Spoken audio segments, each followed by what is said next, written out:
我和赵婉同日封妃，皇上当场择了封号，让我们自己挑。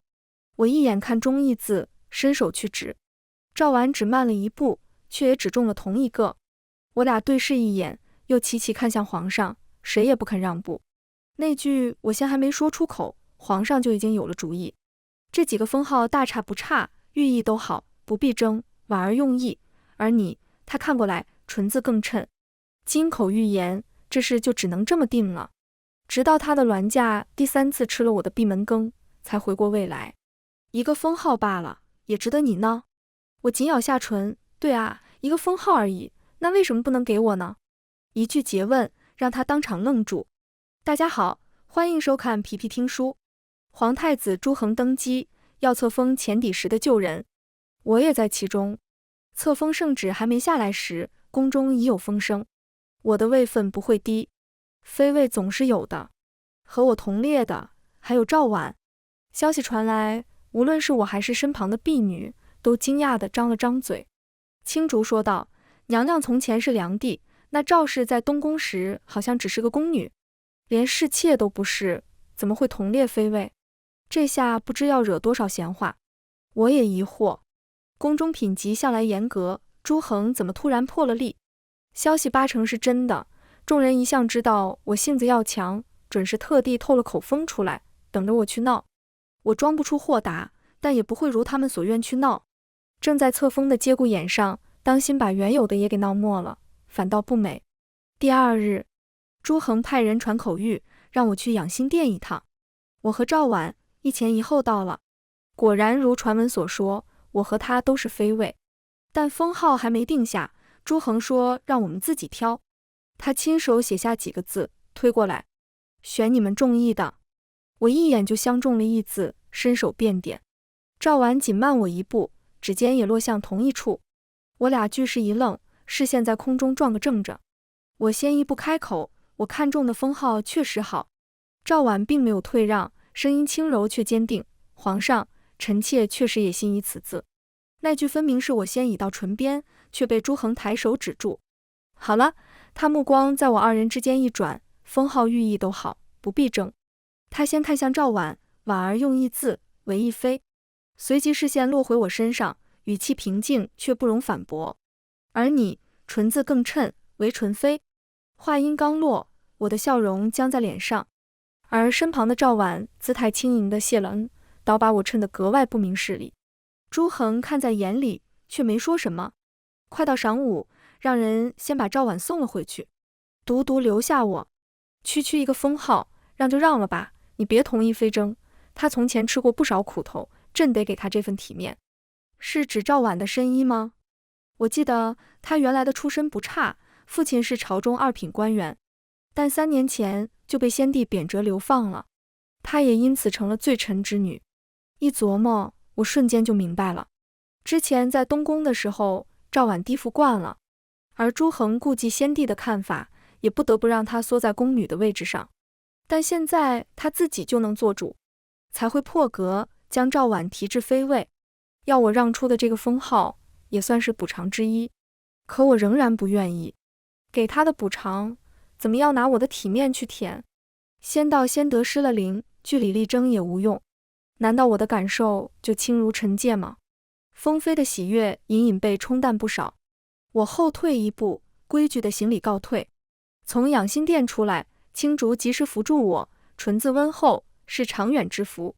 他也不高兴，但这会更在意我高不高兴，只好出言相哄。回到紫华殿，才跟我提起各宫册封的情况。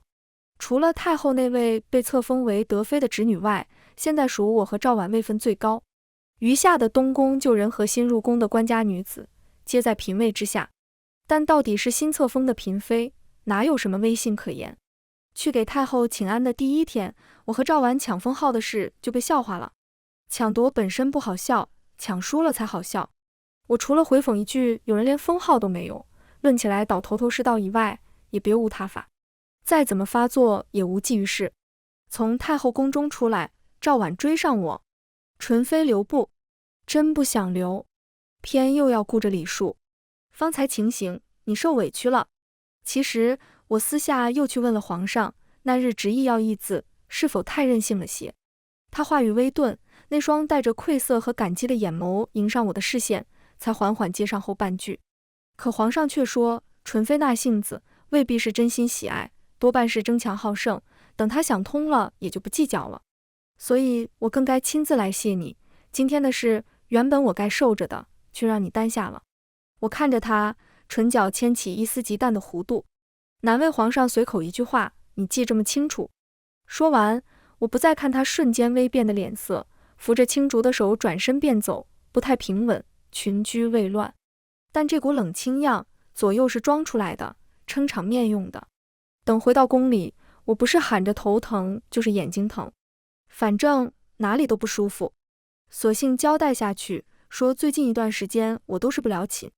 可朱恒当天夜里就来了，宫门已闭，青竹在门外回禀，娘娘染了风寒，怕过了病气给皇上，不敢面圣。他在门外立了片刻，嘱咐了一句好生照料，便起驾离去。第二次是太医说我没什么事了，但底下人回禀，我睡得还是不安稳，刚喝下的安神汤，堪堪熟睡过去。銮驾停留了好一会，方才离去。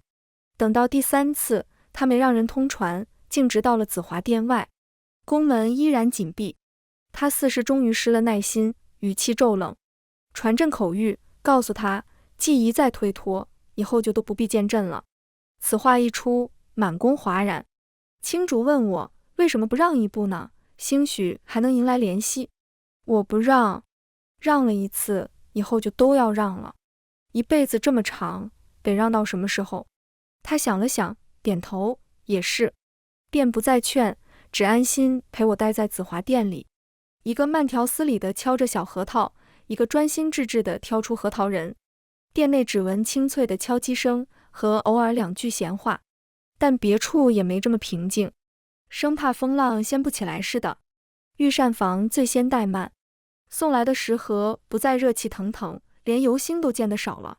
花房跟着变了脸，往日按份例送来的当季鲜花，换成了3-2枝半尾的残花，插在笨重旧瓶里，3-2日也没人更换。司衣局那边新衣是断然没有的，连日常将洗的衣裳都送回得越来越迟。青竹气得要去理论，我按住他，更衣。他一愣，娘娘要出去？我亲自去要。踏进御膳房时，里头正热闹，管事太监背对着门，尖着嗓子指使小太监，那份放久了的给紫华殿送去就。话音在我跨过门槛时戛然而止。他回头见是我，脸刷得白了，扑通跪倒，纯妃娘娘。我没理会，目光扫过案几，落在另一碟刚出炉的酥饼上。这个我指尖轻点，还有今日的份例，缺一样，我就坐在这儿一直等。他冷汗涔涔，连声应下。从御膳房出来，我又去了花房。选花时看到了几盆异常夺目的兰花，管事嬷嬷陪着笑解释，说这是新到的玉兰。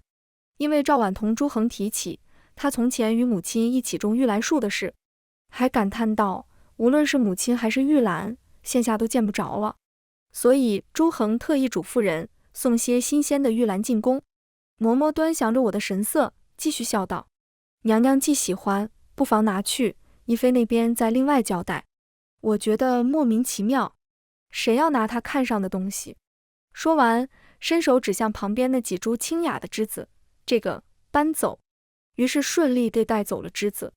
司衣局也是相似的反应，虽然他们不知收了谁的授意，对我底下的人没个好脸，但既是我亲自过来，面上地功夫怎么都不敢不做。刚回紫华殿不久，里面竟多了几盆玉兰。青竹问是谁送的，下面人回话说是几个小太监搬了过来，但来去匆忙，没看清脸面，还没让人抬回去，皇上的口谕已经到了，说我是宠生娇，强夺人念想之物，禁足半月。禁足令下，我望着紧闭的宫门，忽然想起在东宫时，我也曾被当时的皇后罚过禁足。那时她斥我言行无忌，命我闭门思过，连院子也不许出。朱恒还是太子，竟在雨夜里翻窗进来，发梢衣角都湿透了。你怎么来了？虽这样问，但藏不住语气里的雀跃。知道你闷，我陪你一会。那皇后立的规矩怎么办？他浑不在意，规矩是死的，人是活的，我还能被框住不成？可我清楚，虽是这样说，但多少双眼睛盯着他，哪能无拘呢？所以只抱上一会，就赶紧把人推出去了。但当时哪里觉得憋屈？等以后，等他自己能做主的那天，就再没什么能框住我跟他了。所以即便听着窗外风雨，心里也只觉得安稳。娘娘，青竹走过来，轻声唤回我，还吃核桃不吃？我看过去，摇了摇头，不吃了。突然没什么胃口。青竹愣在原地，隐约察觉到这次有什么不一样了。禁足期满那日，我起得很早，目光首先落在窗边花瓶处，早已干枯发黑的花枝上。走吧，去找些有颜色的看。青竹应下，是呢，这满屋子的枯枝败叶，看久了眼睛疼。原本他一个跟着出去就好，偏偏店里的几个小太监以为我要出去抖威风，非跟着，说这样长气势。谁不知道紫华店好的时候是真好，花团锦簇的。最近他们也憋屈坏了，可真跟上来，发觉越走越僻静时，还真傻了眼。这才反应过来，我真是出来看花的。虽有些发懵，但也都机灵，去找瓶子的找瓶子，搬凳子的搬凳子。我往凳子上一坐，悠悠闲闲地看他们接露水。满了满了，哎，娘娘你看他笨手笨脚的，洒了大半。看着他们手忙脚乱的模样，我摇扇轻笑。笑声未落，那几个叽叽喳喳的小太监却像被掐住脖梗一般，霎时住了口，还齐刷刷跪了下去。我侧头一看，朱恒与赵婉正缓步走过来，应是恰巧路过这里。好热闹！朱恒开口，目光落在我身上，细细打量着，唇角似乎也含了丝浅淡的笑意。是什么事？这么开心？现在时辰早着呢，他们一起出现，应该是从赵婉那里一同出来的。心头那点才被晨露与笑语舞出的暖意，瞬间散了不少。我收回目光，垂下眼帘，唇角礼节性的弯了弯，没什么，不过是些琐事。赵婉笑道：纯妃姐姐这是要把采好的露水藏起来呢？哪里，一妃要是也喜欢，我让人采了新的送去。我回答的妥帖，然后看向朱恒，规规矩矩地说，就不打扰皇上与一妃雅兴，我先告退。说完便领着宫人们转身离去。刚才还热热闹闹的一行人都有些噤若寒蝉。行至转角，借着余光瞥去，朱恒还立在原处，朝着这边望着。午后，朱恒还是来了，踏进来时便似寻常般说了一句：很久没尝过露水烹的茶了。只这一句，底下工人顿时活络起来，个个脚下生风的跑去干活，生怕慢一刻，朱恒就改了主意。我看着他们那股劲头，也没阻拦什么。用完茶，朱恒便真的留了下来。从午后对弈到傍晚一同用膳，再到夜里他宿在紫华殿。次日清晨，銮驾远去。青竹才小心翼翼地上前，皇上说午后还来。我望着廊下那几盆新换的开得正成的花，慢慢点了点头。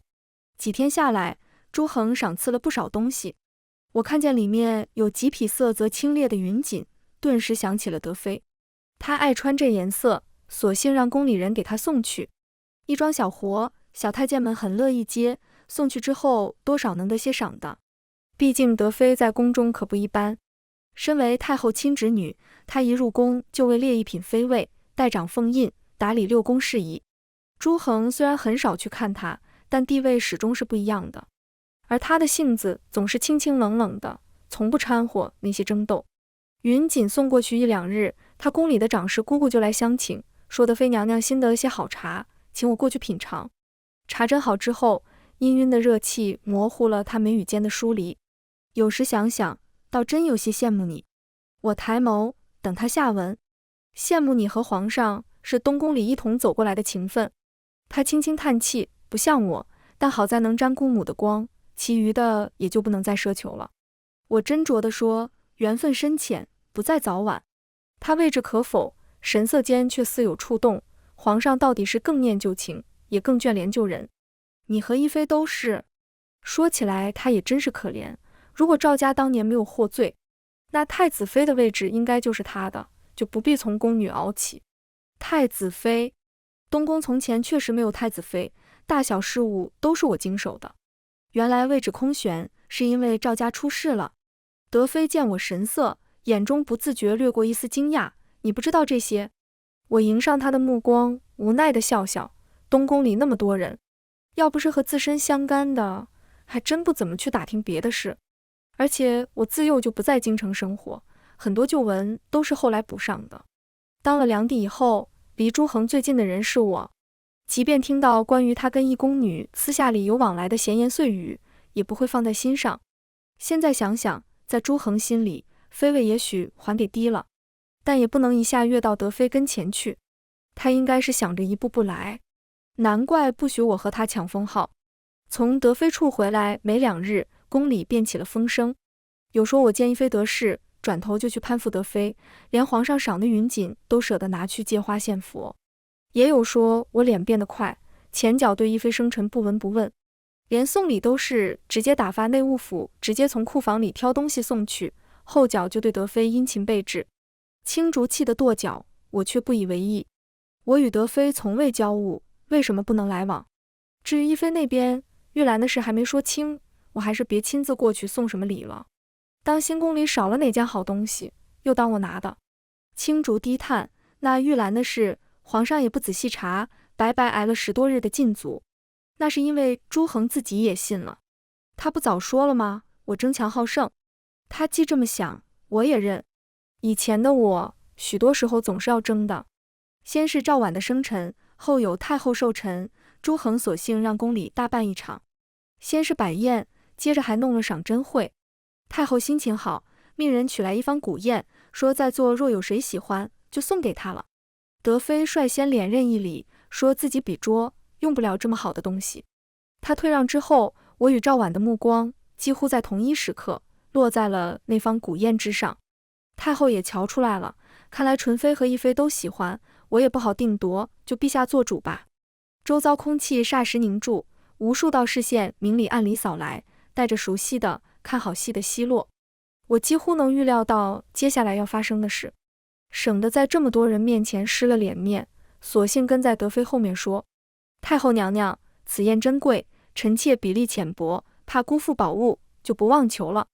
周遭泛起细微的骚动，见各个恭让，太后很是宽慰的笑笑，她看向赵婉，就许给一妃。赵婉正欲顺势谢恩，母后朱恒却忽然开口：一儿臣看纯妃于书画一道素有灵性。他目光落在我身上，深邃难辨，这方古砚不如赐给纯妃。这决定让众人皆惊，太后也无二话。赵婉面上无余，柔声喝：我得了好东西。当晚朱恒来了紫华殿，那方砚可还趁手？我很喜欢，喜欢就好，免得你又拿去转赠德妃了。我正要添茶的手一时顿在半空。你如今位分也不低，有些往来不必刻意屈就，去攀附什么？我听出了几分恨铁不成钢的意味。我怔了一会，不自觉问了出来，皇上也觉得我送德妃东西，与他往来，都只是为了攀附算计。朱恒没想到我会直接问，他眸光微动，沉默在殿内蔓延。我偏又是个不愿忍就的，这不对，我要是想钻营地位，那该使劲把德妃娘娘挤下去才是。执掌6宫之权拿到手上，可比多少个赏赐都有用。朕不是这个意思。那皇上是怕我和德妃合起伙来壮大声势，打压一妃？朱恒一怔，我看着他，心知自己猜对了，不禁冷笑，那更不对了。要说嫌隙，我和一妃确实有些，但德妃可没有，我哪有这个能耐，能说动他跟我一块胡闹？朱恒皱紧眉头，嫌隙？还是因着册封那是吗？不等我回答，他长长地沉下一口气，一个封号罢了，也值得你闹了这么久吗？我猛地抬头看向他，下唇被咬得生疼，才勉强稳住声线，可话一出口，还是带了颤。对啊，不过一个封号而已，既然这么轻，这么无关紧要，那为什么就不能给我呢？他望着我微红的眼眶，当场怔住，竟一时语塞。过了好一会儿，他语气沉重地开口：你既然这么不喜欢如今的这个，那纯字也就别用了。我明白，这大概是要褫夺封号的意思。却不巧，我被太医诊出身孕了，已有2个月，不仅降不了，子华殿还得了流水般的赏赐。待到3个月后，赵婉也诊出有孕时，我的肚子已经十分明显。这日德妃前来探望，闲话片刻后，她放下茶盏，认真说道：“你如今身子重了，可须传召娘家女眷入宫。生产时若能有自家人在旁看着，总是安心些。”她略顿一顿，话中透出深意。那种时候，若遇上心狠的嬷嬷，暗中使些力气，多受几个时辰的罪也是寻常。小宫女们不经事，只当女人生孩子本就是闯鬼门关。我抚着隆起的腹部，斟酌了好一会。可我娘家路远，若要他们掐着日子匆忙赶路，想想就累得慌。不如等孩子平安落地后，再让他们慢慢进京不迟。德妃点点头，依你。送走她后，正巧青竹从外头回来。自我有孕，就很少离开子华殿。倒是青竹，总担心有人要暗中加害咱们，闲了就在外头溜达。左右探听之下，如今这宫里谁的消息也没他灵通。我问他后宫近日可有什么事，他一一说了。懿妃娘娘近日常去求见皇上，是为着赵家内桩旧案，听闻是央求皇上重查，盼着若能平反才好。我点了点头，这倒不意外。赵婉如今有了身孕，自然想为孩子挣个清白的母家。还有呢，太后娘娘那边对德妃娘娘催得紧。青竹声音更轻，催着德妃娘娘去争宠。据说是怕到时候真让懿妃娘家翻完，往后这后位落在谁手里，可就说不准了。那德妃自己呢？还是老样子。青竹摇头，皇上待她淡淡的，她自己瞧着也没什么心思。我不过低头沉吟了片刻，青竹便凑进来问：“娘娘可是有什么主意了？”我不禁失笑，指尖点了点自己，你是要我去教德妃如何讨她的欢心？笑意淡去，声音低了下来。可我现在连她自己喜欢什么都不知道了。说起来，如果没有肚子里的宝宝，怕是连位分都保不住了。青竹闻言也跟着愁了起来。静了片刻，我轻声问他：“你说我从前是不是太由着性子了？”他却瞪大眼睛，脱口反问：“娘娘从前不都是这样过来的吗？”殿下，不，皇上他从前不是总夸您，说就喜欢娘娘这般爽利明快的性子。可那些都是东宫时候的事了。那时争储之事如火如荼，不少明枪暗箭也曾冲着我来的厉害些，否则是镇不住那些暗中窥伺的眼睛和手脚的。朱恒那时需要这样一位良帝，那现在呢？是什么？我还不知道。下意识地抚上圆圆的小腹，心里渐渐变得清明。恭顺些总不会错。往日同他闹别扭，吃食用度被克扣些，倒不会真把我怎么了，毕竟我是大人嘛，身子骨硬。可往后身边要多个小的，就不是这个说法了。朱恒再来时，殿内正燃着清浅的梨香。他坐下片刻，忽然问：“雪中春信呢？虽然这贡香难得，但之前除了太后，就只给了你，库房应该还有剩余，怎么用完了也不找朕要？宫中用度都有定例，按定例来就好，我用什么都一样。”他目光在我脸上停顿了一瞬，才道：“你倒谨慎了不少。”说完，视线扫过桌案，瞧见碟子里的新鲜水果，语气松快了些。听说你昨日非要吃冰派的杨梅，可吃上了？我立刻抬眼，语气带上一丝迟疑，那样是不是太折腾了？回头想想，确实不大好，日后还是别这样，东一出西一出了。他握着茶杯的手停在半空，看着我，想说什么，又像被什么无形的东西搁住了。你不用这么拘谨。后来又说到别的事上去，一天下来，不咸不淡的过去了。第二日，晋封的旨意便传遍六宫，德妃打理后宫辛劳，晋为贵妃，众人都觉理所应当。后一道旨意是，纯妃正室，怀有皇嗣，晋为淑妃，赐封号臣，却让河宫上下愕然。晋位就罢了，怎么还另赐封号？原来不是有一个了吗？更何况用的还是臣字。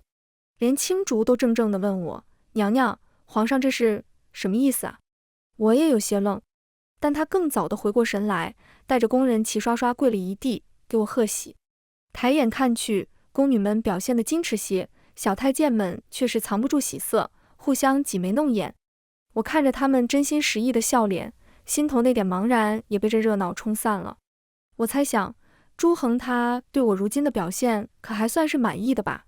应该是的，因为觉得称心了，所以就有了加赏。想到这里，心头竟生出几分轻快，甚至还有一点感激，感激他如此明确地肯定了这条路，让我连最后的犹豫都不必再有。都起来吧，我听见自己的声音温和而平静，拿赏银，今天晚上少喝些，别明日起来路都走不稳。是，一切都听陈淑妃的。而后宫接连有大事。进封的是过去不到3个月，另一头也传来消息，赵婉母家的旧案竟真的彻查重审，一朝昭雪了。同月，在一个清晨里，肚子突然发作起来，正在朱恒上朝的时候，剧痛来得很急，我攥紧了被褥，只觉得整个身子都要被撕扯开来，冷汗一遍遍地浸透中衣。太医和嬷嬷围了一圈，人影晃动，可那钻心的痛楚却丝毫未减，反如潮水般一浪高过一浪。就在意识模糊之际，青竹突然一步踏到床前，眼神凌厉，逐一扫过床边的嬷嬷。这反应根本不对，可别蒙我年纪小不懂事，我幼时随舅父行医，什么阵仗没见过。这痛法分明是被人用了阴司手段催的。你这几个是看不出来，还是装聋作哑，我自有定数，但别把我也当成瞎子。他又指向一个眼神闪烁的嬷嬷，尤其是你，刚才那套推揉手法，可不像在认真助产，分明是在加剧娘娘痛苦，让她力竭。说，谁指使你的？屋内霎时死寂，外围的太医闻言，满脸紧张地进来，重新把脉施针。青竹怒气未平，宛若煞神，娘娘今日体弱，料理不了你们，但我有的是精力，要有差池，我死也要把你们拉下去。一番威慑镇住了场子，之后的产程虽依旧艰难，却总算回到了正轨。不知过了多久，一声婴儿响亮的啼哭终于划破了紧张的死寂。恭喜娘娘，是位小公主，幼子满月才起名，但朱恒说既是皇长女，就提前起了，叫令仪，朱令仪。贵妃是最后来看令仪公主的。她坐下，先看了眼侍立在旁的青竹，眼底带着赞许。你身边这丫头厉害劲儿倒很像你，难怪你不急着让娘家女眷入宫。我真情实意地笑道，她也是我娘家女眷呢，从家里一路带过来的，怎么不算娘家人呢？青竹眼圈微红，却抿着嘴，稳稳地站着。贵妃开始说起正事，产房作乱的那2个嬷嬷已经扣下，近日会料理清楚，只是这事还没有禀到御前。方才过去的时候，朱恒正在做封赏，不便打扰。我低头思量一会，既然娘娘已经接手，不如等水落石出后再禀报吧。他闻言，有些意外地看了我一眼，这么沉得住气，我还以为你会立即冲过去算账。我垂下眼，抚了抚女儿细软的胎发，笑得有些无奈。我也想，这不是这回没什么力气，何况令仪早产体弱，我分不出心。好在是个公主，旁人不把多余的心思放在上边，更多的都盯着赵婉。她的肚子也渐渐隆起来，加上赵家冤屈得以昭雪，她风头正盛。另一快半岁的时候，身体好些了，没那么怕吹风了。我就抱着她去湖边亭阁散步，行至垂柳旁，正巧遇上赵婉。姐姐也带公主出来透气，让我瞧瞧，伸手欲抚令仪的面颊。怀中的女儿忽然不安地扭动起来，小脸涨得通红，呼吸也跟着急促。我下意识将孩子揽紧后退半步，赵婉的手僵在半空，笑意凝在嘴角。你这是何意？莫非以为我会害公主不成？可令仪的模样不像是寻常哭闹，我心头一紧，传太医。赵婉连连后退，声音里已带了薄怒，你竟用这种手段构陷我。话音未落，便被石阶绊住，整个人摔倒在地，当即捂着肚子痛呼。消息传到朱恒耳中后，他匆匆赶来。太医恰好诊完了令仪的脉，回禀说他碰不得柳絮，方才只是过敏之症。朱恒眉头皱眉，目光在我们几人之间寻觅。最后贵妃身上，你当时也在是吗？究竟是什么情形？贵妃垂眸，臣妾到时，只见到陈淑妃抱着不适的公主。一飞已摔倒在地，之前种种并未亲见。这话听着像是将难题又抛回给了朱恒。不料他话锋悄然一转，说来终究是下人们不当心，也不多服这些一飞，还是管得不好。就像陈淑妃生产时也被恶奴钻了空子。朱恒看向我，眼底压着鱼精，怎么出了这档事也不来告诉朕。未等我应答，贵妃已平静接过话头。臣妾已经扣下那2人，也审过了，只是因他们供出的东西，臣妾不好善断。我明白了什么？朱恒脸色也变了，他也应明白了。恰在这时，宫女来禀说赵婉已诞下皇子。我看了朱恒一眼，知道过去的事就真的过去了，不会再深究的。于是我主动开口，想必是那些恶奴见我虚弱，才会趁机抖威风。既已查明，让他们好好吃些苦头，往后没了折腾人的本事也就罢了。朱恒猛地转头看我，我迎着他的目光，清晰地看见他眼底的震动与错愕。他大概在等着我据理力争，但我念另一念的紧，便说要回去看他，转身离开了这是非之地。皇子落地后，朱恒也常来看令仪。见完女儿，他试图如从前般亲近，我也应承，只是总会适时为女儿多求一份恩典，或是添个有经验的奶娘，或是多画出一处院子，好待来年让令仪有个玩耍的去处。他眼底的光便渐渐暗了下去。赵婉育子2个月后，又一桩消息传入后宫，听说是为从前的错处，朱恒要罚他。赵婉起初冷冷地声称自己并非天性恶毒，也非执意要怨恨陈淑妃，真正怨恨的始终是朱恒。当初将他带入东宫，却成了他日日夜夜的煎熬，迫使他时刻目睹他与新良娣琴瑟和鸣、形影不离的景象。朱恒只说了一句：因你赵家受灾遇恶，这2年朕是如何偏袒你的，你心里清楚，却不想让你积怨至此。赵婉闻言，像是被抽走了力气，她不再争辩是非对错，只哀哀哭泣，字字句句皆是家族零落，亲人在苦寒之地挣扎求生的凄楚。朱恒闭目良久，在睁开时，眼底已是一片决绝的冷然。一妃赵氏德行有亏，不堪为妃位表率，即日褫夺封号。他目光转向乳母怀抱的皇子，赵妃不宜抚育皇子，就将他记在贵妃名下，由贵妃亲自抚养。旨意一下，一切尘埃落定。贵妃将皇子接至宫中，他本就处事谨慎，如今更是深居简出，将小皇子护得密不透风。宫人皆是亲自挑选的心腹，连茶水点心都要经过查验才敢呈上。不出半年，6宫事务便渐渐移交到我手中。起初是贵妃以养育皇子为由请辞部分公务，后来连朱恒也由我定夺诸事。待到令仪周岁宴上，众人朝贺之际，御前的人宣读了册封皇后的诏书，再将凤印交给了我。春去秋来，令仪渐渐长大，我挑了个晴好的日子，将青竹唤到跟前，将要紧的文书并一匣金银推至他面前。我说这些年辛苦他了，往后不必再守着宫规，想游历山河便去，想嫁人就好好寻觅良缘。若想做些营生，也可大胆试试，无论走哪条路，自有我做他的依仗。他红着眼眶，重重磕了3个头，出了宫门。那会子，令仪正在玩布老虎。我轻声道：你青竹姑姑自由了。他似懂非懂地朝我眨眨眼。我的令仪将来也会这般自在，无论他想要怎样的天地，我都会为他托底。他娘亲我啊，好争。岁月不居，时节如流。深秋的午后，我躺在暖榻上，合上眼睛，意识渐渐涣散之际，竟做了一个格外清晰真实的梦，竟是回到进宫参选那日。待选的姑娘们个个屏息凝神，还未轮到我上前，却隐约察觉一道目光落在我身上。抬眼望去，端坐殿上的朱恒正望着这个方向，那眼神深沉复杂，全然不似出见应有的分寸。我走到最末，突然按住胸口，咳嗽了起来。管事太监慌忙上前，连声问道：这是怎么了？我勉强挤出几个字，就急，我有喘症。他顿时面露难色，急忙唤人将我扶到偏殿休息。